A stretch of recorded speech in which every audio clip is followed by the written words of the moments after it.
Antonio Brown's rapid rise to becoming the top receiver in the NFL, his relationship with the Pittsburgh Steelers appeared solid.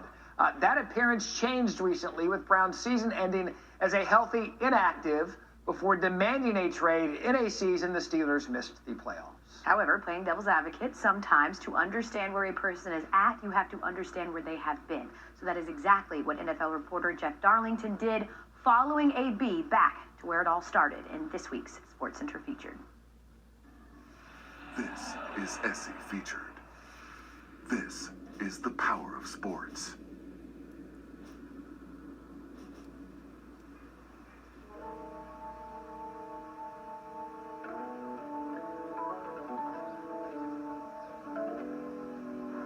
Anybody can be in trouble.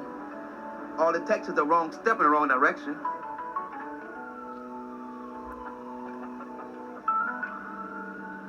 I can't wait to get back home, where the sun is always nice and warm.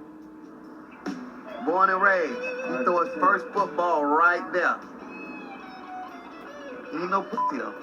He gonna let you take advantage of it. He born and raised right on his dead end, you know what I mean? So he always gonna know what he's worth. That's the thing. It's not about being cocky. You gotta know what you're worth and what you bring to the table. I'm from Liberty City, bro. You think I had kids rank on me all day? Like, bro, your hair nappy, your shoes dirty. Like, bro, you gotta have tough skin. Like, that's how we was born. So, it don't matter what no one say. You know what I mean? I know what I stand for. I know who I am. I know what I bring to the table.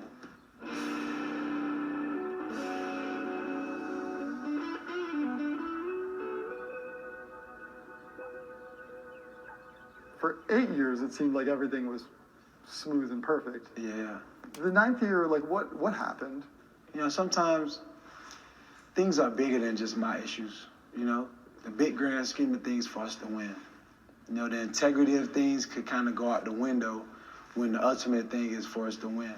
You know, if you work for me for 9 years, wouldn't you expect you to know my girlfriend's name or my dad's name or my kid, or, you know, would you expect me to meet your kid or at least know you on the level of some sort of integrity to know, like, hey, man, I appreciate what you do. Who were you talking about there? I mean, the owner, you know what I mean? Guys who work in the organization. Antonio Brown's tension with the Steelers was also building on the field, following a game-ending interception to the Broncos in Week 12 of the 2018 season.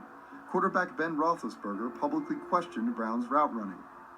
I told AB, you have to come flat. You can't drift in the end zone because those undercuts can happen. Criticism really is a part of the job. You know what I'm saying? I answer criticism with achievement. Yeah. But, you know, on a professional level is like, yo, like, if I'm your guy, make me know I'm your guy. But don't say I'm your guy and then point finger. Don't say I'm your guy and don't throw me the ball the whole first quarter. You know what I mean? I would have liked for me and Ben to be cool. I thought we was cool.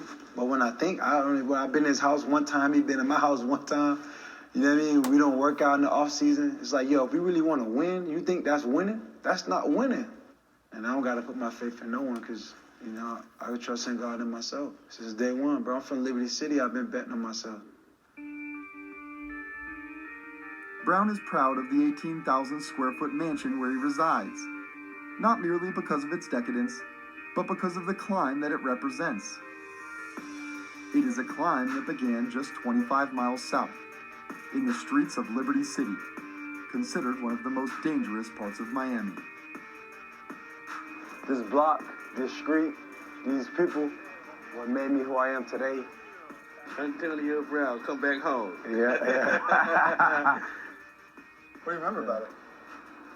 You know, drug spots, police. What's the scariest thing you saw out here? One night at my house, it's just like my family had like 20 guns on the pool table. In your house? In my house, right here in the apartment. How old were you at that point? Probably like 7 years old. So, What'd you think? I'm just like, what the hell's going on? Hey, yo, what's going on? At 7, do you even compute the fact that this is not normal? It was nowhere in the real world, but here in Liberty City is normal. It is that reality that took Brown from the streets of Liberty City to the lights of Heinz Field, to become a 6th-round draft pick in 2010, Touchdown, Pittsburgh! and the NFL's highest-paid wide receiver in 2017.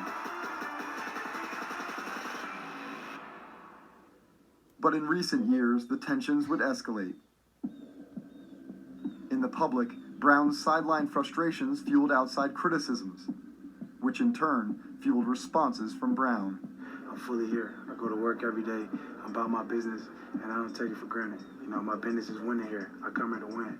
And if we ain't winning, you damn right I'm pissed off.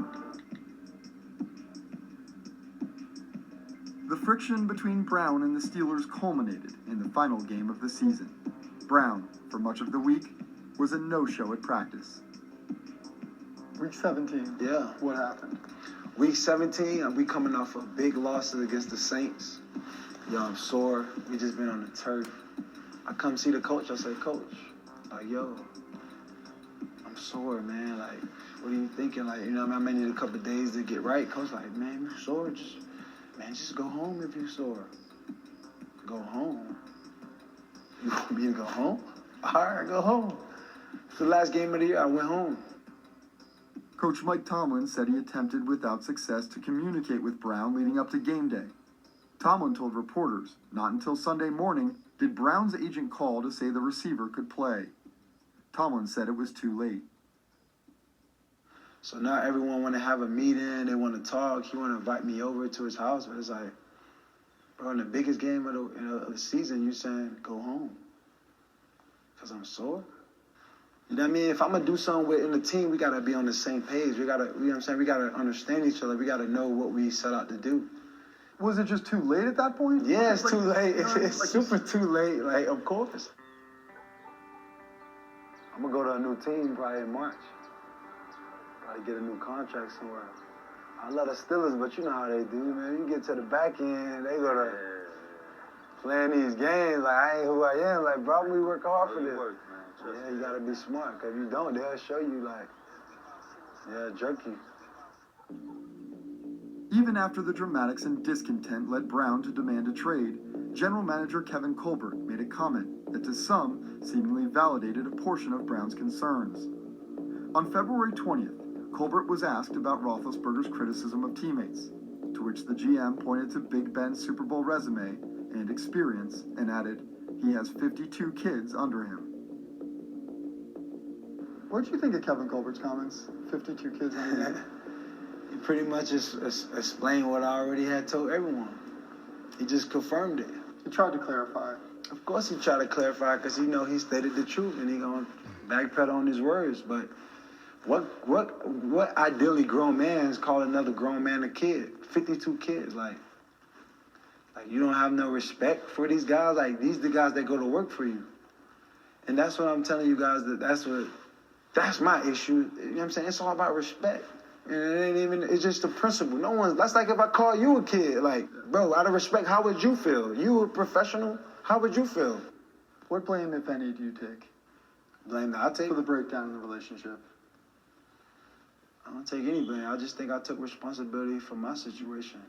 You know, I didn't point a finger. I didn't make no one look bad. I didn't throw no stones at anyone. And I just shared with you what had happened. You don't seem angry. If I'm reading you right. Angry for what? Like I'm healthy. I'm healthy. Yeah, I'm a 6th-round freaking draft pick from freaking Liberty City. It's no joke that I'm just positive and poised because look where I come from. You know what I'm saying? I don't need to prove nothing to anyone. If they want to play, they're gonna play by my rules.